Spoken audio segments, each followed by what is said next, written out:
Uma oração pelo Brasil. Pai, somos tua igreja, comunidade de pecadores perdoados pelo teu amor. Concede que sejamos casa de hospitalidade para todos e de reconciliação entre aqueles que divergem quanto aos melhores caminhos para o país neste momento. Ilumina os servidores dos poderes constituídos da República do Brasil, para que, sob o domínio da lei constitucional, cumpram suas atribuições, corrijam-se mutuamente e promovam o direito, a justiça e a paz entre os cidadãos brasileiros. Não nos deixe sucumbir diante da tentação idolátrica que pretenda fazer de qualquer corrente política representante dos valores do teu reino. Pai, teu reino será sempre maior que os reinos deste mundo. Assim, afasta-nos do erro de confiar no uso da força para imposição de condutas morais que devem brotar como fruto da livre escolha do coração de cada pessoa. Ensina-nos a respeitar o mistério do caminho de cada pessoa. E a começar em mim, persuade-me pelo teu Espírito a amar o bem e a evitar o mal. Dá-nos espírito humilde e cívico para trabalharmos pelo bem comum, por meio do permanente aprimoramento das instituições democráticas e na construção de comunidades justas e misericordiosas. Ajuda-me, Deus bondoso, a cultivar o diálogo respeitoso com aqueles que fizeram escolhas eleitorais diferentes das minhas e mantém viva na minha consciência e de meus irmãos brasileiros a lembrança que prestaremos contas, grandes e pequenos, diante de Ti, por nossas ações e omissões. Em nome de Jesus Cristo, Teu Filho, nosso Senhor e Salvador. Amém.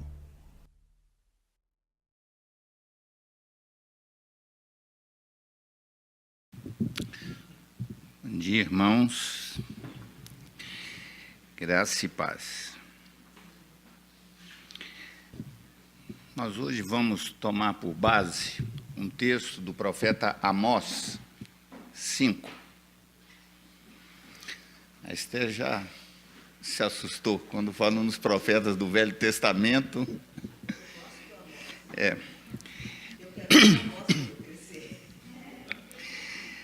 Em Amós 5, no verso 10 em diante, diz o seguinte: vocês odeiam aquele que defende a justiça no tribunal e detestam aquele que fala a verdade. Vocês oprimem o pobre e o forçam a dar-lhe o trigo. Por isso, embora vocês tenham construído mansões de pedra, nelas não morarão. Embora tenham plantado vinhas verdejantes, não beberão do seu vinho. Pois eu sei quantas são as suas transgressões e quão grandes são os seus pecados.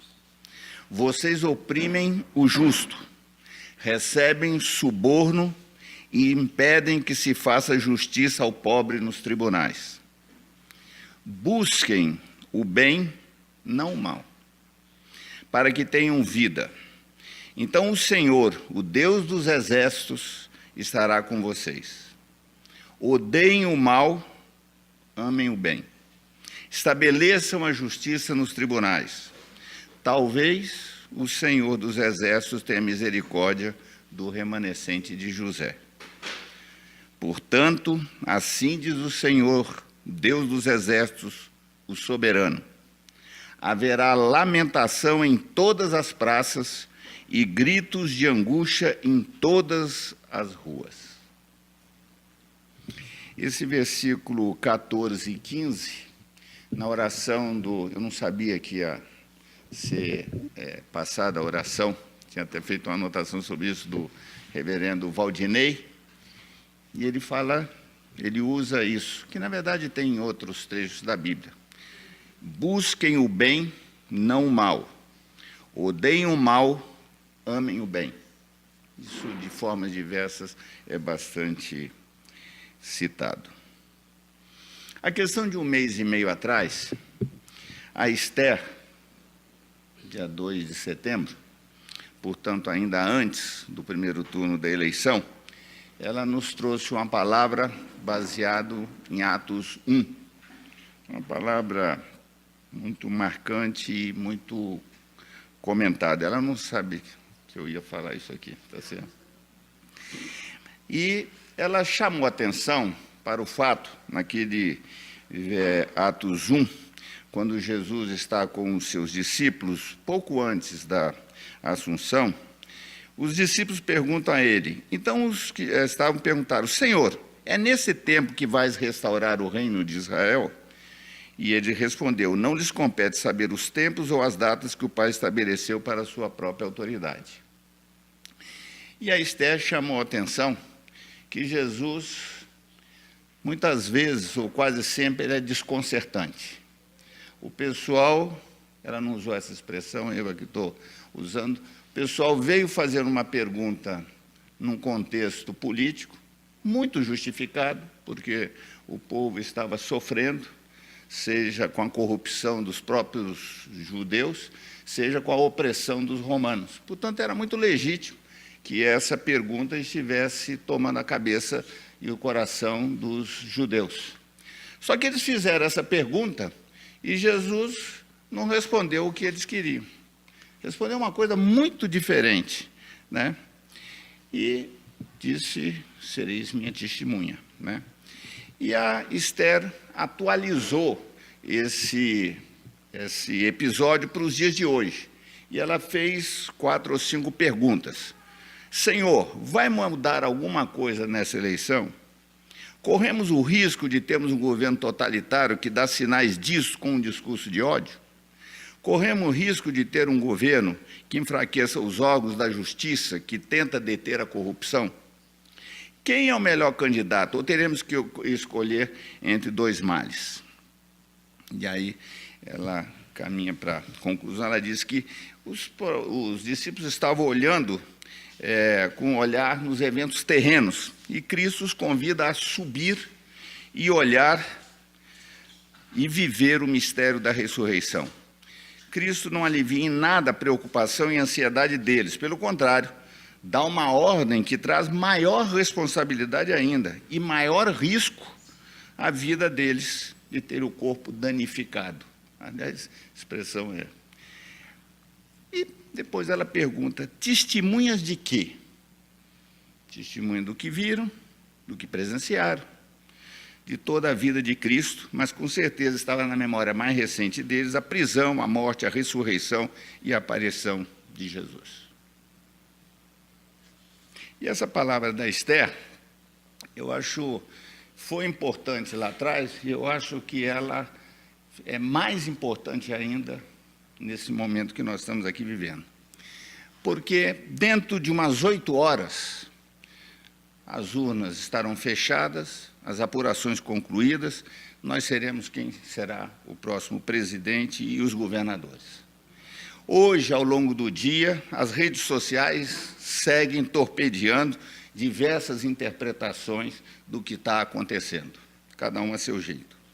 Amanhã, os jornais, os rádios e as TVs farão seus balanços. Ao longo da semana, os analistas buscarão identificar o significado e o resultado e deste peculiar processo eleitoral que nós estamos vivendo. Independentemente dos resultados, porém, uma coisa já é certa.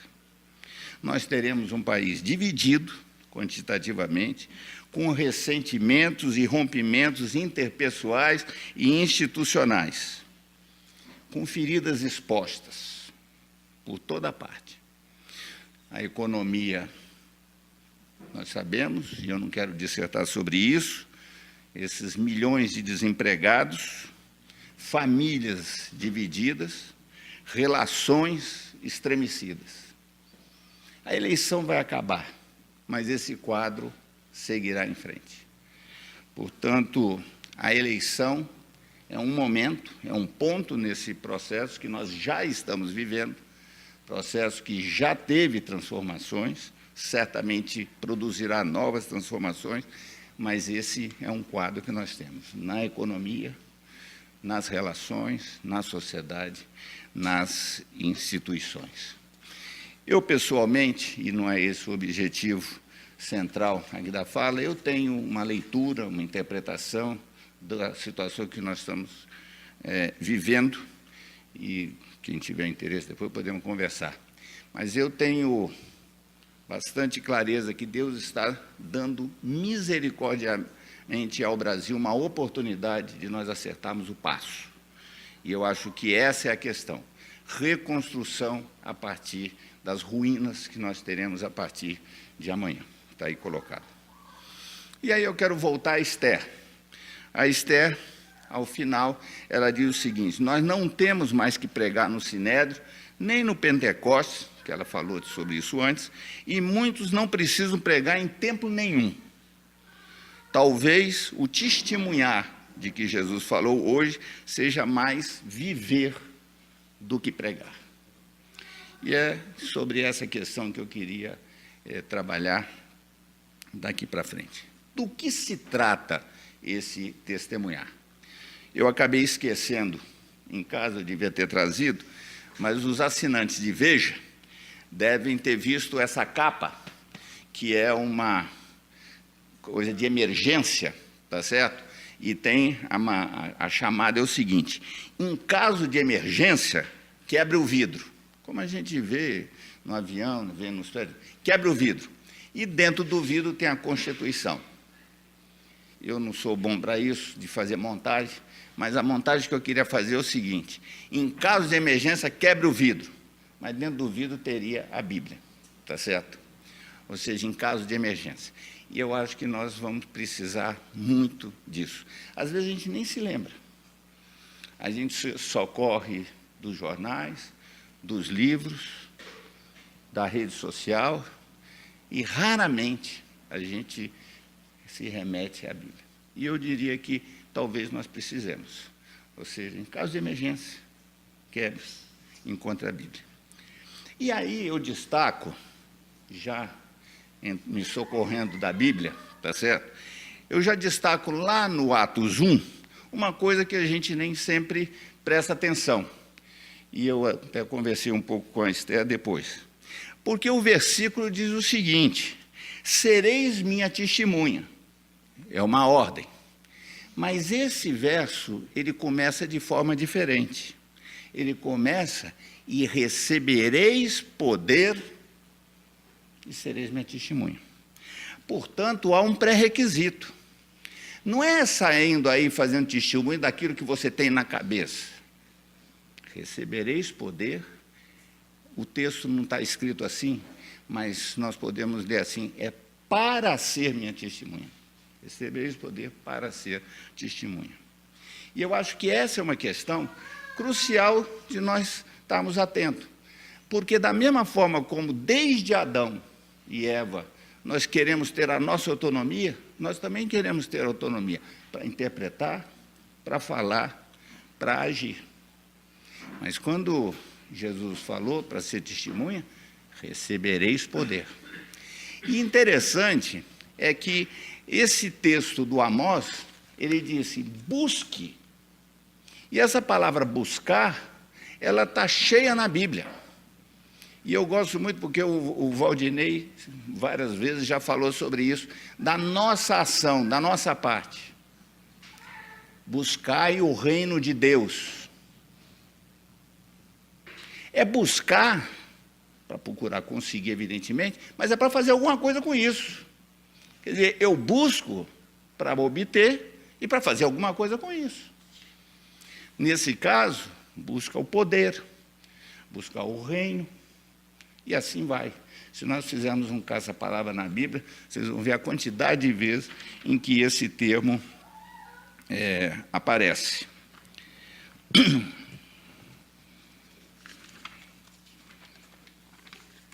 Aqui, desse mesmo púlpito, em 2010, o Osmar nos trouxe uma palavra, alguns devem se lembrar, que era como viver na Babilônia. Depois ele até fez uma chamada disso, numa outra palavra que ele trouxe. 2010 era também um ano eleitoral, mas ele não destacou esse aspecto, ele não chamou. E ele, com base em Daniel e os seus amigos, ele apresentou um roteiro que quase era um passo a passo, se a gente for levar assim. E ele chamava a atenção dos pré-requisitos necessários para se viver na Babilônia. Eu acho que nós podíamos requentar essa palavra e trazer nos dias de hoje.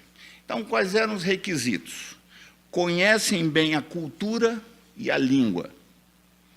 Têm discernimento espiritual. Identidade definida.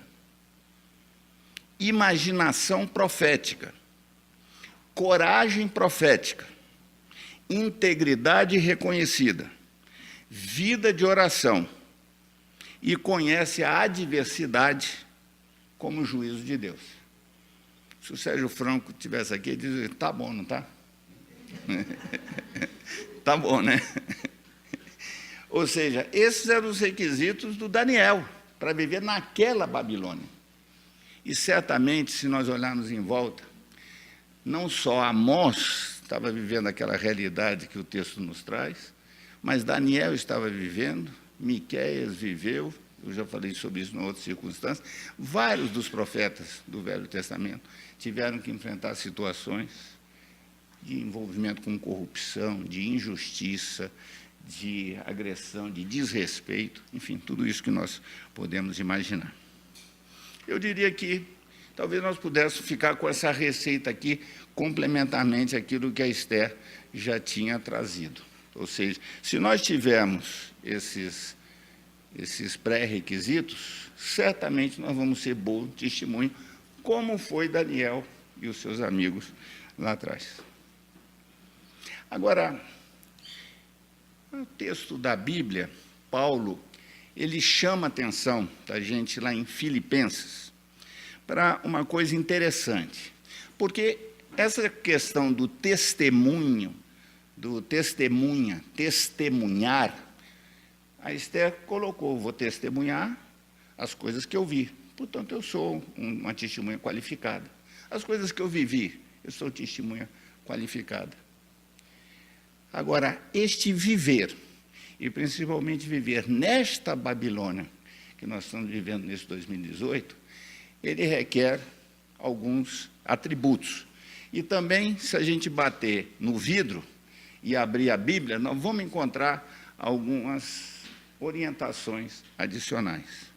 Lá em Filipenses 2, do 12 em diante, Paulo diz o seguinte, assim, meus amados, como sempre, vocês obedecem, não apenas na minha presença, porém muito mais agora na minha ausência. Isso é interessante. Paulo está dizendo o seguinte, vocês agora são livres docentes. Mesmo na minha ausência, é para vocês agirem como vinham agindo. Ponham em ação a salvação de vocês com temor e tremor. Olha que curioso.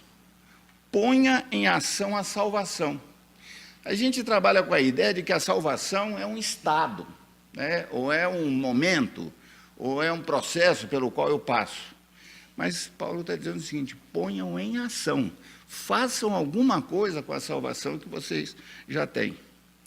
Pois é Deus quem efetua em vocês tanto o querer quanto o realizar de acordo com a boa vontade dele. Façam tudo sem queixas nem discussões. Aqui já tem uma orientaçãozinha, tá certo? Este viver, esse testemunhar, tem sem queixas e discussões, certo?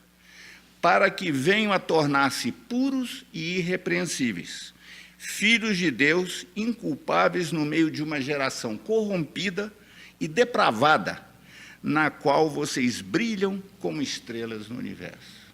Olha que coisa linda. O Viriato, semana passada, eu não tive a oportunidade de estar aqui, mas depois eu peguei o texto dele e falou sobre a beleza de Deus, não é isso? Então, o que Paulo está dizendo aqui, de uma outra forma, é o seguinte: essa salvação que você já tem, bota em prática, desenvolva, brilhem, reflitam. Tem outros textos da Bíblia que dizem o seguinte: a beleza de Deus. E essa beleza, ela tem vários ingredientes. E neste momento que nós estamos vivendo, com muito mais razão ainda. A testemunha, então, nesse contexto, não é uma testemunha no sentido de falar, ela é muito mais no sentido de agir. E aí, se nós quebrarmos o vidro, nós vamos ter boas instruções aqui, pelo menos em 2 conjuntos de instruções: as bem-aventuranças e o fruto do Espírito. E uma curiosidade que eu não tinha me dado conta, ao trabalhar sobre isso, olhando as 2 coisas, é curioso, são 9 bem-aventuranças e 9 ingredientes do fruto do Espírito. E se vocês fizerem um cruzamento, vocês ficarão surpresos como a bem-aventurança e o fruto do Espírito, eles se cruzam. E neles, e eu não quero percorrer todo, para não esticar muito, mas eu quero chamar a atenção que em ambos os casos, eu tenho um conjunto de seres e um conjunto de agires. É interessante. Essa testemunha que fala, que reflete, ela cumpre alguns desses aqui. Mas aquela que age, cumpre outros papéis. E eu quero dar destaque para uma delas. Então, quando eu digo dos pobres de espírito, os que choram, os mansos, os puros de coração, os perseguidos por causa da justiça, eu estou falando de um conjunto. Quando eu falo dos misericordiosos e dos pacificadores, eu estou falando de uma ação em relação a um terceiro, em relação ao outro, em relação à sociedade, em relação à comunidade. Então, tanto as bem-aventuranças quanto o fruto do Espírito, ele trata de questões pessoais e de questões, o outrem, né, relacionais e externas. E é curioso que eu achei uma tabelinha de as bem-aventuranças numa palavra. Então, quando ele diz os pobres de espírito, ele está falando da dependência. Os que choram, está falando da contrição. Os mansos, está falando da submissão. Os que têm fome e sede de justiça, está falando da necessidade. Os misericordiosos, está falando da benignidade, que, aliás, a Thalita explicou um tempo atrás aqui para a gente o que é. Os puros de coração está falando da integridade. Os pacificadores está falando da reconciliação. E os perseguidos por causa da justiça está falando dos odiados. Ou seja, esses termos, isso aqui é uma interpretação, evidentemente, mas se nós olharmos essas características, nós vamos achar tanto naquilo que nós vemos à nossa volta, como aquilo pelo qual nós somos chamados a. E eu quero dar um destaque particularmente a a questão da pacificação, porque nesse processo que nós estamos vivendo, vamos viver, e que durante um bom tempo nós vamos percorrer esses caminhos, uma forma de nós brilharmos essa luz de que Paulo fala, está nesse ministério da reconciliação, da pacificação, ou seja, da cicatrização dessas feridas que estão abertas de uma forma geral. Então, o testemunhar, ele é falar, sim, mas ele é viver e agir nessa sociedade, nessa Babilônia que nós estamos vivendo. Ela não tem essa ideia, mesmo que declare amor, pacificação, não ódio, sem esse poder do Espírito, sem a salvação, não é possível. Nós sabemos que isso aí não é possível. Então, é essa a busca essencial e é esse o ministério que nós estamos sendo chamados. E aí eu encerro, eu ia justamente pedir a oração do pastor Valdinei, mas ela já cumpriu esse papel. Ou seja, ele fala, na verdade, o título é Oração pelo Brasil, mas, na verdade, é uma oração pela igreja no Brasil hoje, se nós olharmos bem, a sua igreja. Qual é o papel da igreja? E também, nós tivemos essa semana, eu não sou operador de Facebook, mas quem opera deve ter acompanhado uma fala do Ziel, há uns dias, eu não sei se foi a semana, deve ter, eu acho, umas semanas aí atrás, e o título dele é muito interessante, Dilema de um pastor num tempo de polarização. Quem viu isso aí? Esse texto, viu? E ele fala justamente disso, dos dilemas do pastor, mas nós podemos ler para todos nós, né? Todos os servos. E aqui eu destaco 3 frases que ele diz o seguinte, quem quiser, está aí no Facebook, né? Em tempos de polarização, quem dá o tom é o conflito, mas na partitura pastoral, o tom e o andamento, quem dá é a reconciliação. Outra frase, a reconciliação não implica em negar a história, significa falar a verdade para todos os lados, implica em confrontar as que ele chamou de mentiras de estimação. E aí, meio assim, num tom